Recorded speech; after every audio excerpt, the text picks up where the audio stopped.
আসসালামু আলাইকুম। আমি আজকে এমন একটা জায়গা আসছি, আপনাদেরকে আগে একটু দেখাই, তারপর বুঝবেন আসলে কোথায় আছি। এই যে দেখেন, এমন একটা জায়গা, এখানে আসলে মানুষের গন্ধও নাই, কোনো মানুষও নাই। আসলে আজকে একটু ভাবলাম যে একটু একা একা ট্রেকিং করা যাক, হেঁটে বেড়ানো যাক সিলেটের পাহাড়ি অঞ্চলে কোথায় কি আছে যদি খুঁজে বের করতে পারি। তো যার কারণে আমি আজকে চলে আসছি এই যে এই জায়গাটার খোঁজে। দেখতে পাচ্ছেন আসলে আশেপাশে কোনো মানুষই নাই, কোনো মানুষের গন্ধও নাই। আমি একটু ভয়েই আছি, যেহেতু আমি একা, আমার আশেপাশে কেউ নাই, আমার সাথেও কেউ নাই, যে সাথে দু একজন থাকলে হয়তো একটু ভালো লাগে যে না কেউ আছে। আসলেই দেখেন খুব ঘন জঙ্গল। আপনারা অনেক ভাবতে পারেন সুন্দরবনের মতো অনেক গাছ। সো জায়গাটা মাশাআল্লাহ অনেক সুন্দর, ভারতের বর্ডারের কাছেই, কিন্তু আসলে এখানে খুব কম মানুষ আছে, কারণ জায়গাটা অনেক ভিতরে এবং অনেক রাস্তাটা একটু ভয়ানকই, কারণ কোনো মানুষজনের দেখা নাই। সো যারা একা কেউ আসতে চায় না, তো আমি চিন্তা করলাম আজকে একটু দেখি না গিয়ে যাওয়া যায় কিনা ঝর্ণার কাছাকাছি। তো আমার ওইদিকে যেতে একটু ভয় লাগতেছে, এই জন্য আমি আর যাচ্ছি না, কারণ আমার সাথে আসলে কেউ নাই, আমি একাই এইটুকু পথ আছি। এখন একজন মানুষ আসলে দেখা যাচ্ছে, একজন একটু সাহস পাইলাম, এছাড়া আসলে খুব একটা মানুষ এই জায়গায় আসে না, স্থানীয় মানুষজন ছাড়া। সো এই যে এরকম একটা পরিবেশ, সাউন্ড হয়তো আপনারা শুনতে পাচ্ছেন, খুবই ন্যাচারাল, নেচার যে সাউন্ড। ভালো আছেন? সো আমরা একজন স্থানীয় মানুষজনের দেখা পাইলাম। আপনারা হয়তো সাউন্ড শুনতে পাচ্ছেন, খুবই ন্যাচারাল সাউন্ড, যে পানি পড়তেছে ঝর্ণা বেয়ে, ওই সাউন্ডটা। ওনাকে দেখে একটু সাহস আসলো, একটু দেখি একটু হেঁটে যাওয়া যায় কি না ওইটুক পর্যন্ত। আমার মনে হয় এখানে মানুষ আছে, মানে খুব কম বসবাস করে, যেহেতু পাহাড়ি অঞ্চল। তো এই জন্য ওনাকে দেখে একটু সাহস পেলাম, এই জন্য একটু আসলাম কাছাকাছি ঝর্ণার। এই সেই ঝর্ণা যেটা আমি গুগল ম্যাপসে দেখছিলাম, যার কারণে দেখে দেখে এটা খুঁজতে খুঁজতে এখানে আসলাম। ঝর্ণাটা আসলেই সুন্দর, তবে একটু সাবধানে আমাকে হাঁটতে হবে, কারণ এইখানে কোনো মানুষ নাই, আমি ছাড়া কেউ নাই। কোনো কিছু হইলে আমাকে ধরার মতো, দেখার মতো কেউ নাই। এই যে সবচেয়ে সুন্দর একটা ঝর্ণা, পানিগুলো দেখেন কতটা পরিষ্কার। এইখান থেকে ঝর্ণাটা নেমে নেমে নেমে এই দিক থেকে চলে গেছে। তো ভাই আমি আসলে এখান থেকে আগে বের হই, কারণ এখানে আপাতত কেউ নাই। আমি ভাই আগে বাঁচি, পরে আপনাদেরকে ভিডিও করা যাবে, আপনাদেরকে ভিডিও দেখানো যাবে। তো আমি দেখাই আমি আসলে কোন রাস্তা দিয়ে আসছিলাম, আপনাদেরকে যদি একটু দেখাই যে আমি কিভাবে আসছি, কোন রাস্তায় আসছি, তাহলে আপনারা বুঝতে পারবেন। আগে জায়গাটা লোকেশন একটু বলে দেই। জায়গাটা হচ্ছে আপনার শ্রীপুর।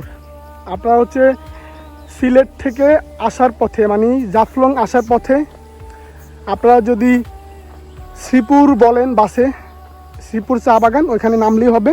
তারপর আপনার গুগল ম্যাপসে বা অ্যাপল ম্যাপসে গিয়ে আপনারা সার্চ দিবেন আশেপাশে যে নীল ফাউন্টেন বা নীল পানির ঝর্ণা লিখে সার্চ দিলে জায়গাটা দেখবেন। কিন্তু জায়গাটা কিন্তু একটু ভিতরে, রাস্তা থেকে অনেক ভিতরে, প্রায় 600 মিটার, হাফ কিলোর মতো।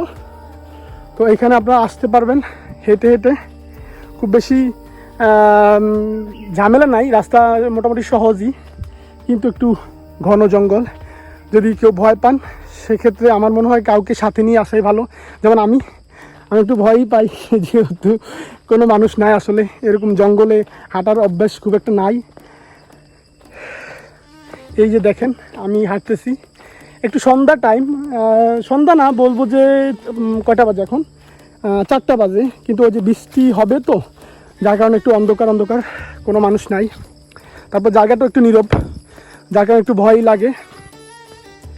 তো আপনারা আসলে যারা সত্যিকার অর্থে ভালোবাসেন, কি নিজে ঘুরতে ভালোবাসেন বলতে এরকম না যে শুধু ছবি তুলতে ভালোবাসেন, আপনারা ভালোবাসেন নিজেকে সময় দিতে, নিজেকে জানতে, প্রকৃতিকে জানতে, প্রকৃতির মাঝে নিজেকে বিলিয়ে দিতে, তাদের জন্য আমি বলবো এরকম জায়গা হচ্ছে বেস্ট সলিউশন। কারণ জাফলংয়ে গেলে দেখবেন অনেক মানুষ, যেখানে আপনি আপনার নিজেকে সময় দেওয়ার মতো সময় আমার মনে হয় না আছে। কারণ চারদিকে নেচার সাউন্ডের তুলনায় মানুষের সাউন্ড, মানুষের কথাবার্তার আওয়াজই বেশি শোনা যায়।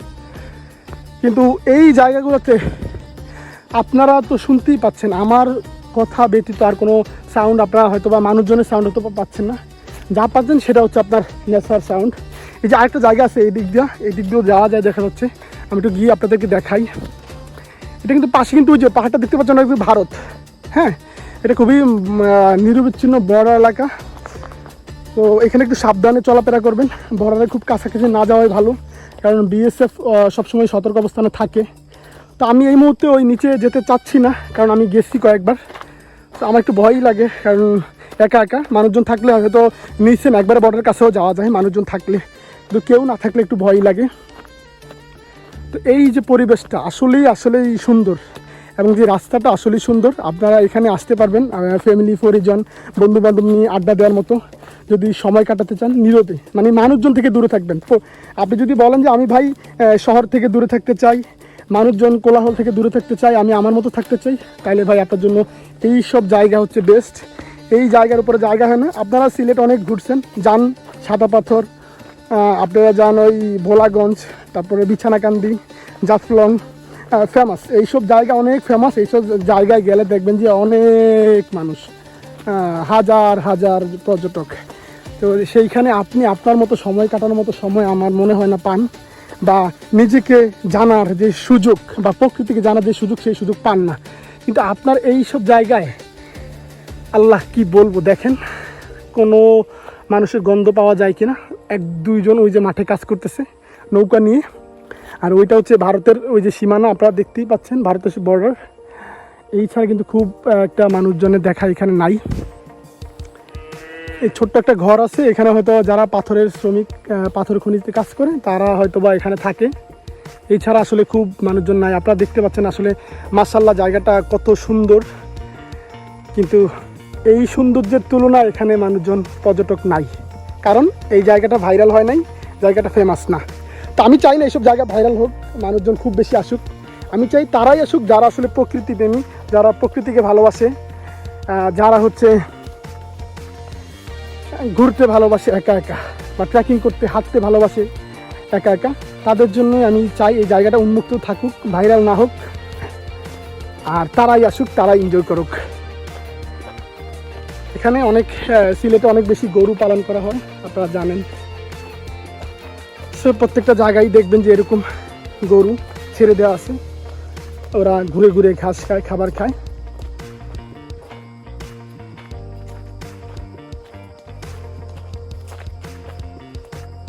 আমি এখনো হাঁটতেছি, এখন কিন্তু মেইন রোড এখান থেকে প্রায় 300 মিটার দূরে। আমি জানি না অতটুকু পর্যন্ত কত সময় লাগবে, কারণ আপনাদের এত ধৈর্য হবে কি না এই রাস্তাটা দেখা। যদি ধৈর্যে কুলায় দেখেন, আর না হয় স্কিপ করতে পারেন। আমি চেষ্টা করব আপনাদেরকে ফুল ভিডিওটা কোনোরকম না কেটে পুরোপুরি দেখানোর, যে আমি আসলে কোন রাস্তা দিয়ে গিয়েছিলাম এবং সেটা কেমন।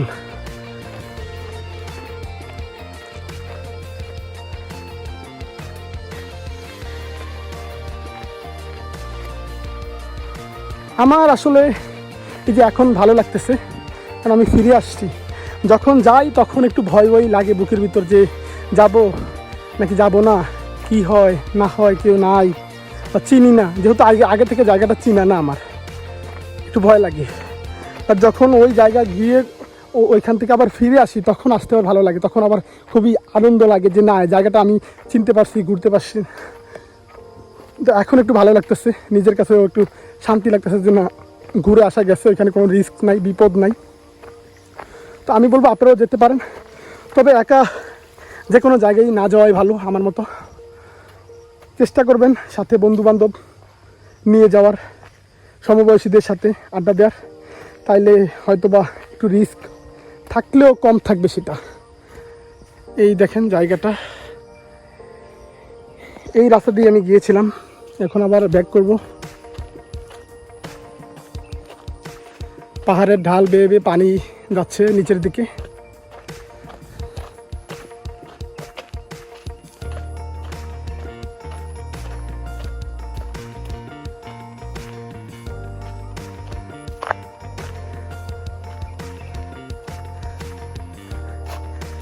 আপনারা হয়তো অনেকেই জানেন 1970 না 71-এর দিকে, না সরি আমি ভুল বলেছি, 1947 সালে যখন এই দেশ ভাগ হয় তখন কিন্তু সিলেট নিয়ে একটা গণভোট হয়েছিল। তো সেই গণভোটের ফলে এই সিলেট কিন্তু আমরা পাইছি। না হয় কিন্তু এই যে এত সৌন্দর্য আপনারা দেখতে পারতেছেন, এটা কিন্তু দেখার জন্য আপনাদেরকে ভিসা পাসপোর্ট করে আসা লাগতো। সিলেটের 51% মানুষ ভোট দিয়েছিল বাংলাদেশের সাথে থাকার, মানে পূর্ব পাকিস্তানের সাথে থাকার, আর আপনার 49% মানুষ ভোট দিয়েছিল ভারতের সাথে থাকার, মেঘালয়ের সাথে। ওটা কিন্তু ভারতের মেঘালয় আপনারা দেখছেন। তো যাই হোক, ভাগ্যক্রমে আমরা সেই সিলেটের মানুষের ভোটের কারণেই হোক, যে কোনো কারণেই হোক, আমরা সিলেটকে আমাদের মাঝে পেয়েছি, যার কারণে আমাদের সৌভাগ্য হয়েছে ভিসা পাসপোর্ট ছাড়া আমরা সিলেটকে ঘুরে দেখতে পারতেছি। আমাদের আরেকটা অঞ্চল ছিল যে আপনারা হয়তো জানেন, করিমগঞ্জ, সেটা কিন্তু ওই সিলেটের মধ্যেই। তারাও কিন্তু ভোট দিয়েছিল বাংলাদেশের সাথে অন্তর্ভুক্ত হওয়ার জন্য, কিন্তু সামহাউ তাদেরকে ভারতের সাথে অ্যাটাচ করে দিয়েছে ব্রিটিশরা। আপনারা জানেন ব্রিটিশরা কত বড় জাওয়ালি, ওরা এই অঞ্চলে আমাদের ভূমি ভারতের মাঝে দিয়ে চলে গেছে, অনেক গ্যাঞ্জাম লাগাই গেছে।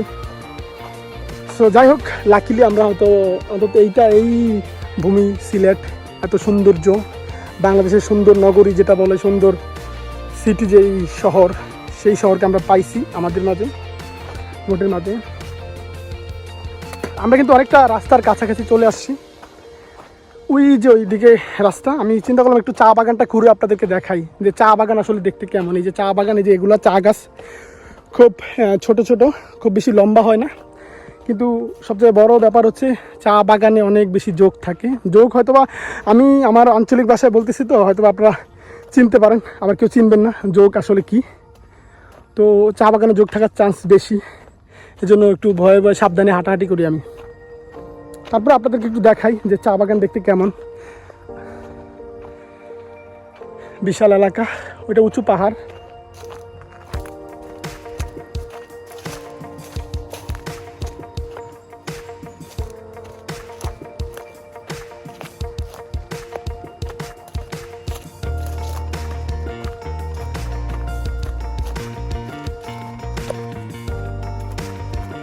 আমি প্রথমে গুগল ম্যাপের সাহায্য নিয়ে এগোচ্ছিলাম, পরে আমার যেহেতু টেলিটক সিম, সো এখানে খুব একটা নেটওয়ার্ক পাচ্ছিল না, যার কারণে চিন্তা করলাম যে না, একটু একা একা হেঁটে দেখি, নিজে নিজে খুঁজে বের করতে পারি কিনা।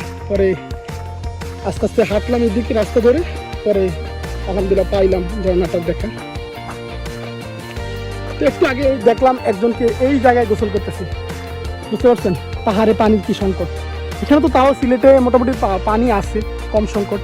যারা বান্দরবনে থাকে, রাঙ্গামাটি, খাগড়াছড়ি, তারা আসলে জানে পানির কি সংকট পাহাড়ে।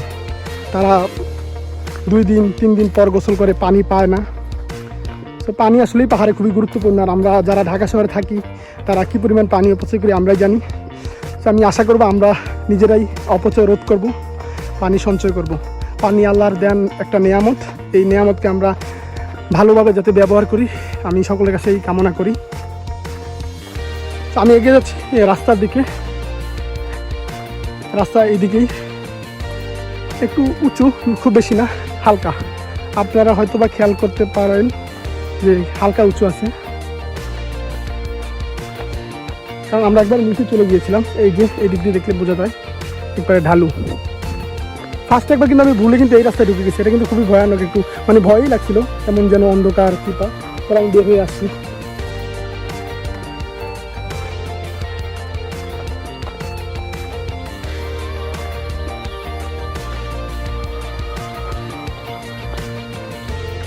এটাকে আপনারা একটা ওয়াকিং ট্যুরও বলতে পারেন, যে আমার সাথে হেঁটে হেঁটে আপনারা আসলে সিলেটের নীল পানির ঝর্ণাটা দেখলেন।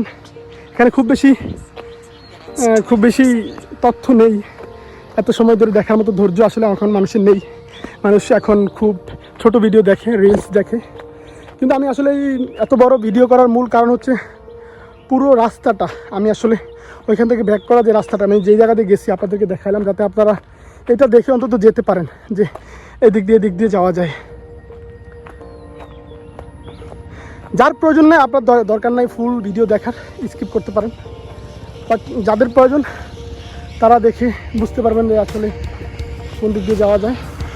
এই যে সিলেট তামাবিল যে সীমান্ত রোড, সেই রোড, মেইন রোড, এদিক দিয়ে আমি গিয়েছিলাম।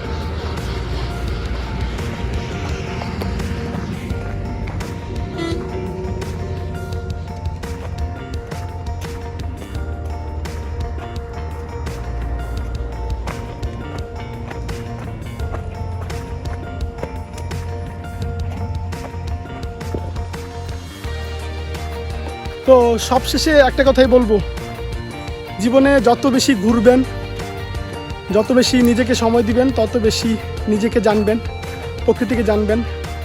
ভালো লাগে আসলে এরকম বন্দি অনেক টাকা পকেটে নেওয়া খুব একটা ভালো লাগে না। এই যে ট্যুর দিচ্ছি এটা কিন্তু খুব চিপ, হেঁটে হেঁটে গেছি, হেঁটে হেঁটে আসছি।